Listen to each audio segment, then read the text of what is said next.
Layır 2023 yıl 20 fevral. Ne? Nindi maşina ko'rdim. Ham shu mashinada bizning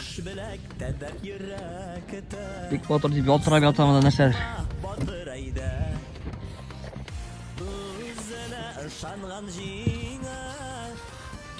Ko'rdingizmi buni? Kubok.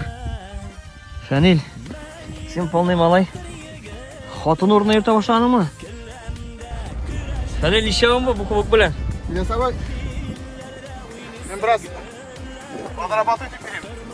Shunga foto kerak kubok bilan. Atkiram, tushiram, oqib ketadi. Sen bunday birovgina kubokda mashina to'lib kubok. Allohga shukr. Krasivый. Komplekt. Полный бизнес chiqqan bu. Kim kubok bilan foto qilishsa kelar, Shanilga shaltiratirga bo'ladi. Telefonni o'zingizga jib beraman. Instagramga qo'yib bo'lmas. Tak, bo'lsa biz Musa Jaliliymi? Hayır. Menga tushirga ruxsat berasizmi sen? Ya şunu bezdirsen. Telefonil.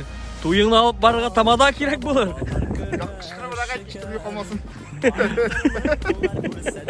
Lan davay, rahmat yam. Allah üstü. Kubuk üstüne koyarız. Reminni rektiremiz.